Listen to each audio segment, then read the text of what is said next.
Right, we got Tutu Henriques, the Leatherhead coach here at Fetcham Grove. We played up at River Lane this afternoon against a decent Maidstone United team. We've come away 2-1 winners. Give me the positives that you think we got out of today's game. Yeah, I think first of all you talk about what happened at Dorking Wanderers and what we demanded from the squad post-training, and it was a big focus on just defending your 18 and a concentration on organisation and set pieces. For me, that's what I wanted to see an improvement on, and credit to them, it was a big tick in that box.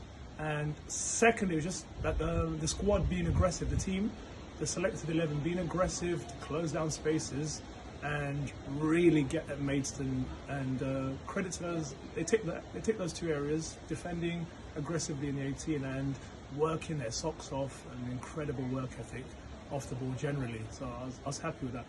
And what's the thinking? Do you sit down as a management team, you, Junior and Hayden, and talk about what type of pre-season fixes you want? Because we've now paid a National League One side, or a National League side, now a National League South side, and I thought we've acquitted ourselves quite well against both. What's the thinking? There are so many good hard fixtures in the pre-season. I think we can trust the squad. He's got a lot of players we've worked together previously, and with that trust means we understand the expectation and what the boys need to do to be successful.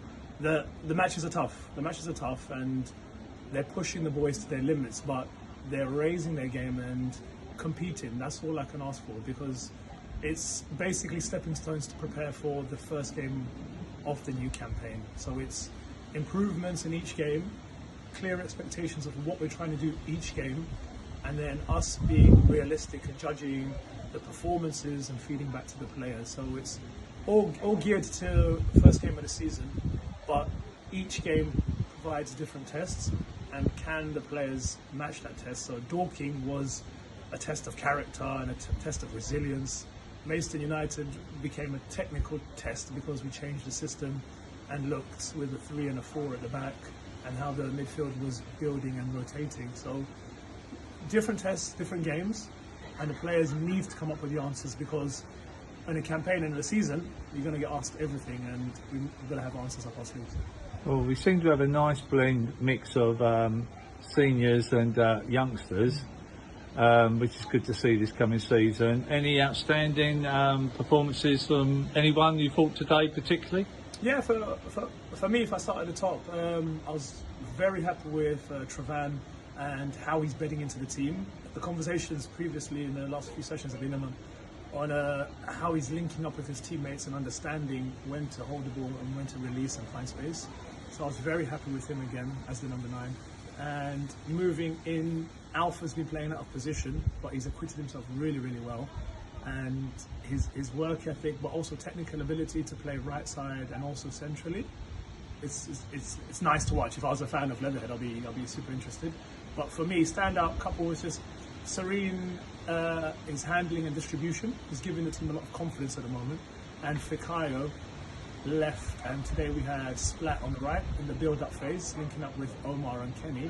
And I think that 5 on that build-up phase was incredible, and really combined to link up and try and feed Copsey and Trey, who are higher up. So there was a lot of positives in regards to in possession and what we're trying to do, and the fluidity of the team. So it's not to get carried away, but ticks in the boxes. They need to repeat the lessons moving on into the next games. Obviously, we're renowned a little bit for the style of football that we play, but my own thoughts were we used to get bullied on the pitch. It didn't feel that way today, against Dorking on Tuesday night and against Maidstone this afternoon, who were, what you can notice is how powerful that level of player are in their physicalities, and I thought that we really coped well. Yeah, I think I spoke to like 4 or 5 fans after the game, and I said they can believe in this team because the physical output the players give is incredible, and if they can carry that through into the league and the cups, you're going to enjoy watching this team. So I'm excited from the fans' perspective, but also from coaching and the management perspective. There's a trust and there's an understanding of what the players can give. And I think for us, it's a numbers game. If we can get numbers around the ball, we can compete. We're aggressive, Dorking, we were overly aggressive and conceded too many set pieces. So that was the lesson to learn moving into Maidstone. But Maidstone asked us the same questions physically, but we had the answers and we were committed to the task. And we were tenacious and aggressive. I liked, and we didn't cross that line of being overly aggressive and tenacious and drawing too many free kicks. So it was a nice balance in today's game. It was interesting. We didn't even start with Dan Hector today, and remember also Fabio Saraiva's away on holiday, so none of our supporters have seen him yet either. And of course, I think, you know, our top goal scorer from last year is having to sit out and watch, but he's fantastic around the dressing room, isn't he, Tutu? He's a top professional, and I can only speak highly of him. I've known him for about 9 months, 10 months, so very short in footballing world. But he's come in, he's applied himself, he's committed to 23-24 this campaign, and he's competing as hard as any of the young lads in the squad. And I'm excited to see him. I expect him to do well because he's just level-headed and such a team player. So yeah, Tarps is a big part of things, and he'll have to fight to get back into the team because he's missing a few at the start of the season. But I have utmost confidence that he can come back and claim and compete for the number 9 spot.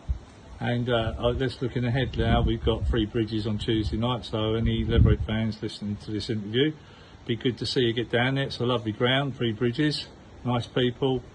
You know, very different tests coming that way. You know, playing National League sides. Now we're playing a team that have always been steady and strong at level 4 in the South East Division. Any thoughts ahead of that game, really? No, I think the message from the director today, from the manager, from myself, was to push the group to achieve what we want to achieve and to impose our game against all opponents. We saw us do that against Maidstone today. Dorking Wanderers second half, we rallied and then we started to control the tempo and came back into the game.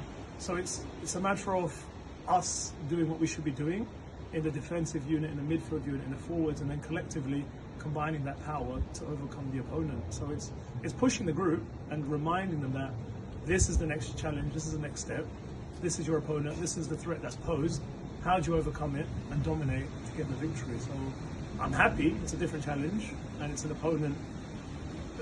They'll show no respect to us, which is great, but it's how then do we overcome what they're going to offer and ask us technically and physically. So it's good, it's exciting. In some ways, it's probably going to be a harder test for us come Tuesday night against 3 Bridges. Absolutely. Anyway, thank you, Tutu. Any Leverhead fans out there, get yourself down, 3 Bridges, give the boys the support. I think we've had 2 reasonable performances. We've won and lost against 2 decent sides. We move on to 3 Bridges, which are going to be a tough test on Tuesday night. Thank you.